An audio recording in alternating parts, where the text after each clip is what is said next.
Viral hilang uang secara misterius di celengan, sempat dengar bunyi aneh. Kejadian viral di media sosial, menabung uang di dalam celengan, seorang wanita asal Lampung mengaku kehilangan uang secara misterius. Uang yang hilang dari dalam celengan tersebut bahkan mencapai besaran Rp560.000.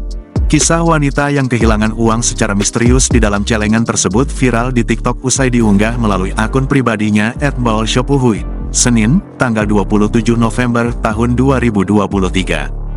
Dalam unggahannya, wanita tersebut memperlihatkan sejumlah uang yang baru saja dikeluarkannya dari dalam celengan. Rupanya wanita tersebut menaruh curiga usai sang ayahnya mengaku mendengar bunyi aneh dari dalam celengan. Benar saja, setelah dibongkar dan dihitung kembali, wanita tersebut kehilangan uang lebih dari Rp1,5 juta.